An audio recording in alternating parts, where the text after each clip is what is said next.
All right, so I don't usually have two videos this quickly back to back like this, but I had just a great game today that I hope you'll enjoy watching. So I haven't made any changes to the Oloro deck. I'm still running the triple disenchant package. I still have not found room for the Anguished Unmaking. I'm reviewing the comments and thinking about the things that people have said and running through some of my own ideas as well, trying to figure it out. But for now, no changes. Let's just jump right into this fantastic match against Zilly Jr. So Zilly, uh, if we can get started here, is playing Sliver Queen. I am, of course, playing Oloro. And I assume that either means he's playing a very bad Sliver-based deck or he's playing Control, because I, in the past, have played, if you've looked at some of my really old videos, there's a lot of Sliver Queen 5-color control builds in there. So I just automatically assume it's Control because if it's creatures, I'm probably going to win anyway. So let's play like it's Control. And when he plays a first turn come into play tap 3-color land that produces blue, I'm pretty confident we got it figured out. I also have a fantastic strip mine target, so we're going to take that out right away. And unfortunately, he duresses me. And then, fortunately and mind-bogglingly, he chooses Jace, and I realize Jace has been the whole, the unholy terror of Magic for a very long time. Has terrified a lot of people, or certainly generated a lot of respect. But it's not the best card in my hand. So he really couldn't take Grim Monolith and shut me off from being able to play something like Reservoir due to the Workshop. He has to take the Reservoir here, and I suspect because it's a new card and it's fairly reasonable to assume that any new card is less respectable than old cards. He just overlooked it. But that assumption actually does not hold true when it comes to Aetherflux Reservoir in the Oloro deck. So he's got Savage Lands there. I'm going to go ahead and not tithe. I'm going to Prairie Stream. And the reason I did that was I was expecting to tithe this turn. And then I made kind of a brain fart here. I was thinking, I don't know what I was thinking, but I was thinking I hadn't yet played a land drop. So I go ahead and just like tithe immediately and go to 48, thinking I would play a land and cast Preordain and then kill him. Which means I gave him a window to destroy my Reservoir with his Savage Lands. I should have waited one more turn, got an extra land, like made the same play next turn, where I would have had access to that extra land play, and then I would have just won on the spot. With the window of opportunity I've given him, he just factor fictions into mana and mana, tutor, and counterspell. So I give him, the old mana or cards split when it comes to Factor Fiction, the 3-2 mana or card split, and then down comes anything, and boom, take 50. That'll teach you not to read the new cards. All right, so we move on to game two. So game two, unfortunately, not as much fun for me when I was playing it, but maybe fortunately for you, because that means there'll be a game three. I have a fantastic hand. This is definitely a keeper. If he's, as a control deck, me having 2 disenchants against him is great. And if it turns out that he has some kind of funky, like, creature-based thing that I didn't see in game one, I've got that covered too.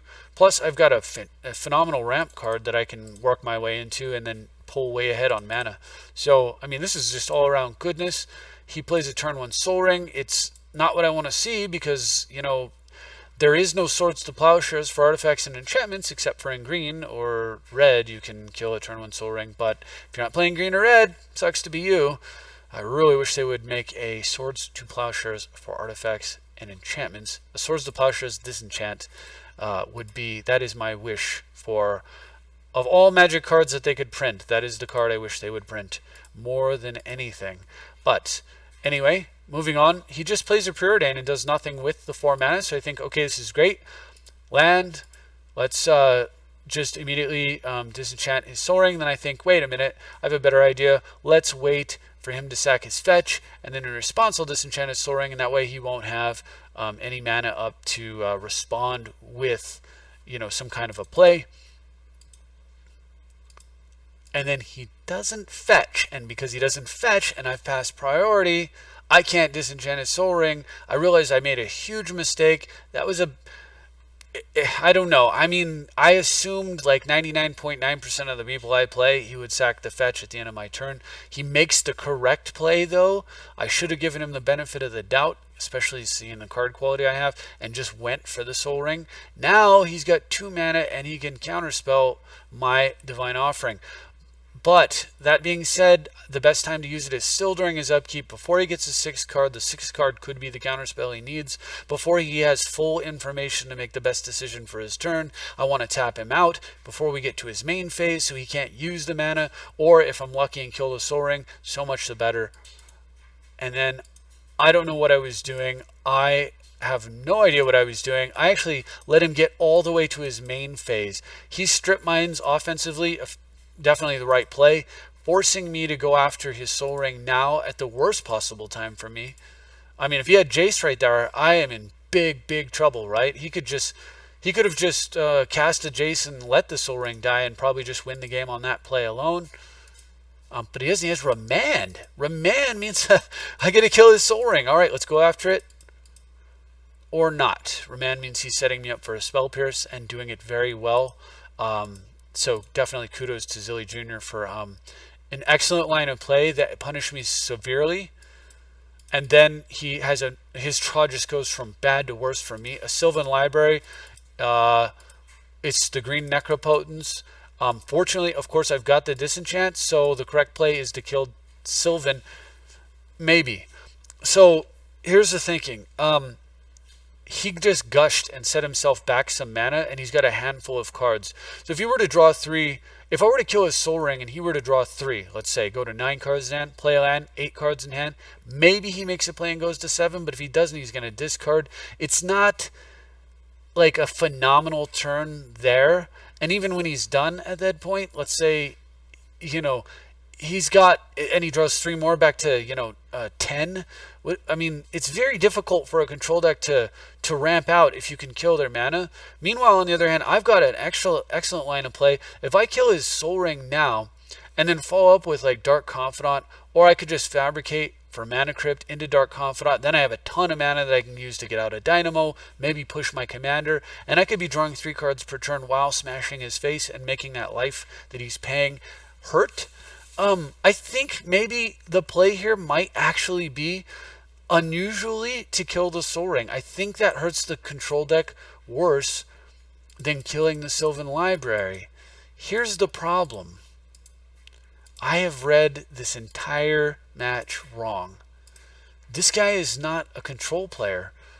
He just plays Chrome Mox and printing Plea for Power, and I realize this isn't a control player. He's playing combo. I mean, there were all kinds of signs that should have tipped me off. There was Gush, there was Dark Ritual, right? There was in the first game he had another card. The land, City of Traders. While you could argue that they belong in control, in reality they don't. They're card disadvantage for temporary advantages. Control wants to play card advantage, not card disadvantage, unless it's a tutor for a card advantage spell. So, or mana advantage, So, I had the clues to realize what he was playing and to know that against a combo deck, they're going to have tons and tons of mana. It's kind of like playing against Maelstrom Wanderer. You need to kill their card drawing. I should have known better. Besides, the argument that killing Soul Ring over Sylvan is correct against control is pretty flimsy too, because it's a 40 life format, and this is basically 2 mana, draw 8 cards. And maybe I don't want the control player drawing 8 cards either. Maybe that is actually better than 2 extra mana. I am in big trouble now, but I do get an interesting opportunity here. I can actually, so I have a very nice tempo play. I can Dynamo into Talisman into Confidant. So I'm going to deploy 4 mana and a card drawing spell with a tutor that basically will be free off the Thran, essentially, for the 3 for 3 mana, letting me get anything up to 5 mana. So I could potentially get, like, I don't know, I could get a Winter Orb, for example, and have slow him way down and make the Sylvan Library not so good, and then go to town with Confidant and stuff, get my commander out. I still think that line of play could work. But unfortunately, hey, when you let a guy Ancestral Recall, guess what? Yeah, you're probably not going to win. How about when you Ancestral twice? Yeah, this game is not looking good. So I still need to get that mana advantage. This time, though, I decide I'm going to fabricate for Mana Crypt to do it. And we're going to ramp into Confidant. He, weak impulse, telling times in response, trying to find a, I don't know, maybe spell Snare for a Confidant. Doesn't see it. Maybe he was looking for a Lightning Bolt. I don't know. And when I see Lion's Eye Diamond, Ancient Tomb, I realize I'm in major trouble. Demonic Tutor, I realize I'm dead. He goes ahead, though, and Manamorphoses and plays Angel's Grace, and finally it all clicks. We know earlier, because I gave it away, that he's playing combo, but yeah, he's playing Ant. He's playing Ad Nauseam Tendrils with the Angel's Grace combo, which is pretty ballsy in a format where you only have one Angel's Grace and one Ad Nauseam. But so props for that. It's not only ballsy, though. In this game, it is fully effective. I'm a dead man walking. He is going to spend 6 mana to draw 67 cards. Seems like a pretty good deal at instant speed. And he does have to reveal them, however, so I stick around. And as a result of the fact that he has to reveal them, I am clicking madly right now for your benefit. I'm going to try to, if I don't break Magic Online, oh, tell me I didn't break it. No, don't destroy my video. I am trying to get all of the cards in his hand, which is what I did in this game, scroll through them, get a sense of exactly what it is I'm facing, use that information to make better decisions in game 3. I don't like losing. I don't mind losing a game, but I definitely would hate losing a match. I have a particular aversion to losing to combo. I've hated combo for a very, very, very long time, probably because I went through combo winter and it just traumatized me. I don't know. Anyway, here we go. Or maybe because when I first started playing the combo, was Channel Fireball, and I thought it was stupid because it was a 1 in a million and not even guaranteed to work. So I always thought combo was stupid, and then I went through combo summer, actually, so Urza's block, and was found out that combo can be absolutely insane. And of course, the history of Magic has shown that if you don't respect it, you will definitely lose to it. So for your viewing pleasure, this is what I'm facing. That plus his graveyard plus the one card that was removed from the game. So this is what I'm facing. Main deck Pyroblast. I think there's probably a Red Elemental Blast in there somewhere in the main, which means he's almost certainly holding it somewhere. Probably he already had it in his hand. It's hard to say. So yeah, Duress, Pyroblast, it's quite a combo, and it's going to be very difficult for me to face in game 3. But we'll see what we can do. So I'm definitely going to play first against him, and I have a very reasonable hand, only because, yet again, I have a turn 2 Soul Ring Killer. So fortunately, hopefully, I won't get wrecked. I know at least I'm unlikely to lose a Spell Pierce here. So anyway, he plays first round Underground Sea. I've got tons of mana in my hand. I'm going to go ahead and waste that. Hopefully, he didn't play Underground Sea Duress, so the Wasteland play may have hurt him quite a bit. And the nice thing about it is, unless he has another black source, if he does draw a Duress, he can't play it now. Excuse me. And he plays Seaside Citadel. So this is kind of funny because in game 1, he went first turn Citadel. I stripped it, and then he played Underground. In game 2, he went first turn Underground. I stripped it. He played Citadel. So a little bit of deja vu there. And I am set up to either play Divine Offering now or use the Tithe Trick. He plays Urborg into him. I am definitely going Tithe Trick here. So fetch in response, Tithe. I have less lands than him. Resolve Tithe. I choose Island. So he's got...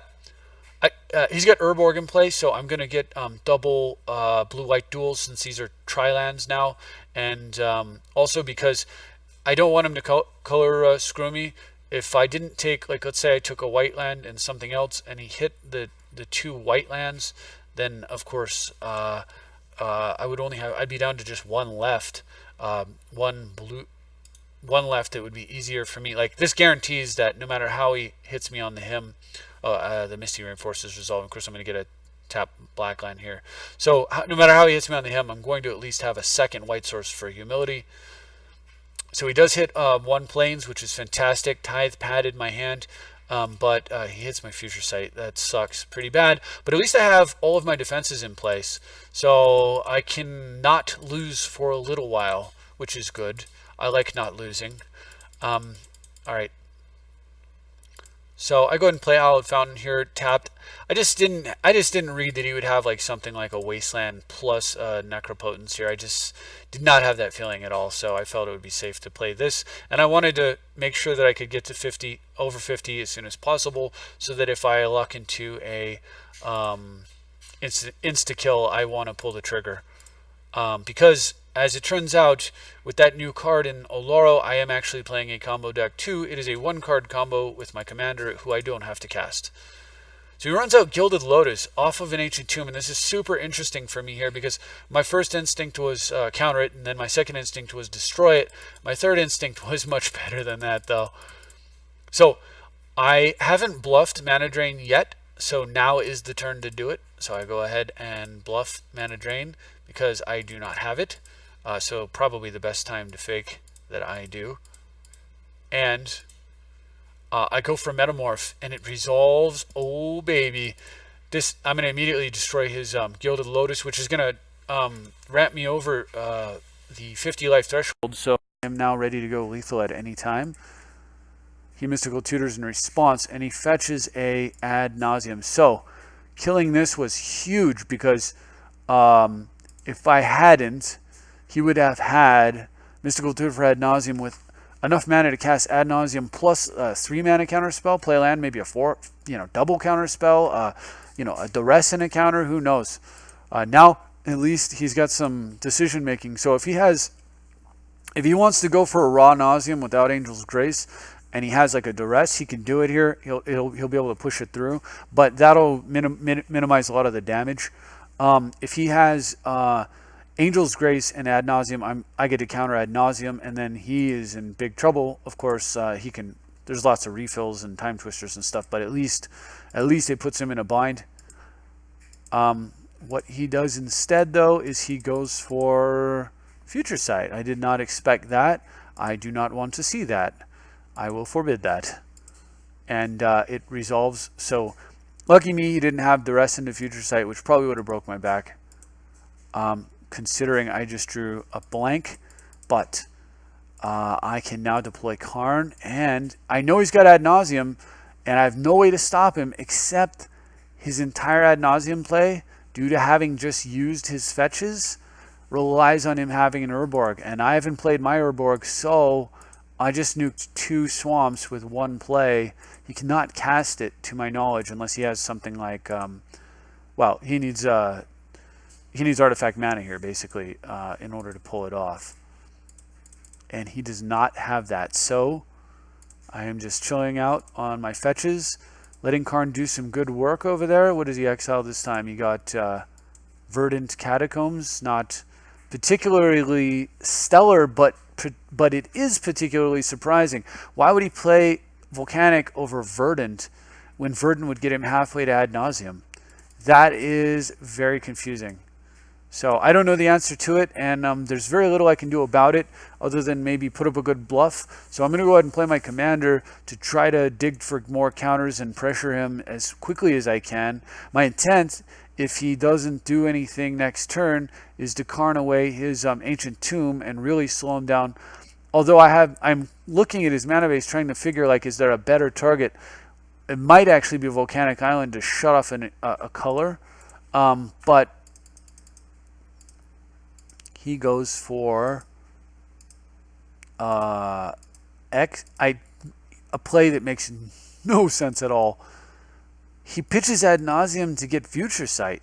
Lotus Petals, so if he had played the sack land, he would have had double black here, and he would have been able to Ad Nauseam back into the game. Future Sight, I mean, I'm not sure what the thinking is here. I have a Karn in play. He now has an empty hand. This game is 100% over. He realizes it, and he scoops it up. His next card is a useless telegraphed counterspell that I'll be able to play around. His next turn, so I'm going to take out Future Sight, of course. He'll draw that useless thing. I won't even bother to take it. I'll just take Ancient Tomb out, most likely. Just get him down, just like rack his mana base with Karn, and of course be drawing cards off Oloro. So he finally just scoops. But I thought that was really cool because if you think about it, it was him to Torok me this game, and then set up an Ad Nauseam, and then just with a little bit of judo, I turned his Gilded Lotus efforts around on him and was able to use his mana development as a weapon against him to defeat him with his own Gilded Lotus, essentially. And I thought that was pretty cool and pretty fun, and I hope you did too. Thanks for watching. I'll see you guys next time.